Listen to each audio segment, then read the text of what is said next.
নমস্কাৰ, নাম মোৰ গোপাল কাফলে, দিছপুৰ গণেশগুৰি।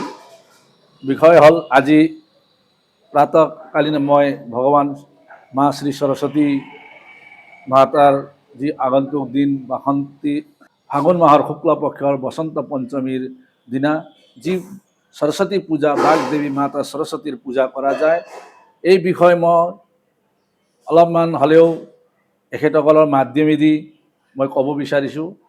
বৰ্তমান আমাৰ এই সময়ত ছাত্ৰ ছাত্ৰীসকলে কেনেধৰণে ভগৱান মা সৰস্বতী ভগৱতী সৰস্বতীৰ এটা আধ্যাত্মিক ৰূপত ল'ব পাৰি। বিশেষভাৱে দেখা যায় বহুত ক্ষেত্ৰত পাশ্চাত্য সাজ পোছাকেৰে পূজাস্থলীত যায় আৰু বিভিন্ন ক্ষেত্ৰত সাজ পোছাকত গুৰুত্ব নিদি নিজৰ এটা আধ্যাত্মিক ৰূপত মা বাগদেৱী সৰস্বতীৰ পূজাৰ মন্ত্ৰ বন্দনাৰে মুখৰিত হ'লে তেতিয়াহ'লে এটা আধ্যাত্মিক পৰিৱেশটো পোৱা যায়।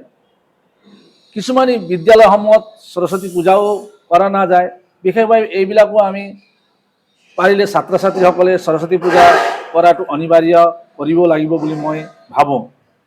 বৰ্তমান সৰস্বতী পূজাৰ মাঘ মাহৰ শুক্ল পঞ্চমী যিটো আমাৰ পৰে 23 জানুৱাৰী 2026, এই মুহূৰ্তটো হৈছে আপোনাৰ 24 তাৰিখে ৰাতিৰ পৰা আহে আৰু আপোনাৰ 22 তাৰিখ ৰাতিৰ পৰা 23 তাৰিখ গোটেই দিনটোৱে আছে। আমি পবিত্ৰ সময় বুলি ক'লে যিকোনো সময়ত গোটেই দিনটোত কৰিব পাৰি, তাৰ মাজতে দুটা এটা মুহূৰ্ত থাকে, এই মুহূৰ্তত আৰু ভাল।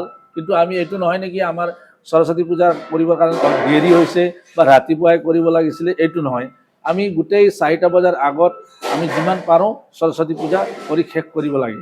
এই গতিকে মই জনাব বিচাৰিছোঁ আপোনালোকক সকলোৱে মা সৰস্বতী পূজাত যাব, ছাত্ৰ ছাত্ৰীসকলে আৰু ছাত্ৰ ছাত্ৰীৰ অভিভাৱকসকলেও সৰস্বতী পূজাত গৈ হোম যজ্ঞ অনুষ্ঠানত আগভাগ লৈ নিৰ্মালি ল'ব, হোম যজ্ঞত বহিব। দূৰত বহি চাই থাকিলে নহ'ব। যেতিয়া আমি যাওঁ আমি প্ৰসাদতকৈ অলপ আগতীয়াকৈ গৈ আমি এই অনুষ্ঠানত ভাগ লওঁ, তেতিয়া নিজে পূজা কৰাতকৈ পূজাৰীয়ে পূজা কৰাতকৈ নিজেই বহি মন্ত্ৰ গুণগুণালে এটা দুটা মন্ত্ৰ পূজাৰীয়ে দিব, এই মন্ত্ৰখিনি সদায় গুণগুণাই থাকিলে নিশ্চয় নিজৰ এটা বিদ্যাৰ বাগদেৱী সৰস্বতী মাৰ শক্তি পাব। এইটো নহয় যে আমাৰ সনাতন হিন্দু ধৰ্মত এটাই আছে, ভগৱানৰ বিশ্বাস আমি সকলো ক্ষেত্ৰত কৰোঁ।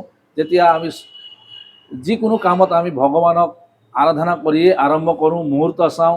সেইকাৰণে বিদ্যাৰ্থীসকলৰ কাৰণে এটা প্ৰাক মুহূৰ্ত সেইদিনা আমি এৰিব নালাগে। অলপমান নিৰ্মালি হ'লেও ঘৰত আনি নিজৰ টেবুলত ৰাখিব লাগিব, সৰস্বতী বন্দনা কৰিব লাগিব, ৰাতিপুৱা সৰস্বতী মাতাৰ পাঠ অলপ আৰাধনা কৰিব আৰম্ভ কৰিব লাগিব। বিভিন্ন ধৰণৰ আছে, যেনেকৈ পাৰে নিজে কৰিলে হ'ল। গতিকে এই বিষয়লৈ মই ইমানেই কৈছোঁ, ক'বলগীয়া বহুত আছে, কিন্তু শাস্ত্ৰ বা নীতি নিয়ম এইবিলাক ক'বলৈ গ'লে বহুত আছে। কিন্তু আধ্যাত্মিক ৰূপত আমি যিমান পাৰোঁ সহজে আৰু সৰল আৰু সহজ উপায়েৰে কম খৰচত কৰিবৰ কাৰণে আমি এই বিষয়টো জানি থ'ব লাগিব। আৰু আমি বেছি খৰচ নকৰোঁ, আমি বেছি খৰচ নকৰাকৈ কম খৰচত পূজা পাঠ কৰোঁ। পুৰোহিতে যিসকলে পূজা পাঠত আগ্ৰহী তেখেতসকলৰ এটা আধ্যাত্মিক দিশত যেনেকুৱা ধৰণৰ বিচাৰে মন্ত্ৰ দিব, তেনেধৰণৰ মন্ত্ৰ মাতিব আপোনালোকে শুদ্ধকৈ। পাৰিলে পূজাৰীৰ ওচৰত সম্পৰ্ক ৰাখিব, আগন্তুক কেনেকৈ কৰিব লাগে কেনেকৈ কৰিব নালাগে এই বিষয়ে আপোনালোকে কৰি থাকিব। নিশ্চয় সফলতাৰ এটা শ্ৰীত উপনীত হ'ব বুলি মই আশা কৰিছোঁ। জয় শ্ৰীৰাম, জয় হনুমান। ওম ইয়া কুন্দেন্দুহারহারধবলায়া শুভ্রবস্ত্রাবৃতায়া वीणाभरदण्डमण्डितकराया श्वेतपद्मासना या ब्रह्माच्युत शङ्कर प्रभृतिभिर्देवैः सदा वन्दिता सा मां पातु सरस्वती भगवती निःशेषजाड्यापहा। ॐ सरस्वती नमः।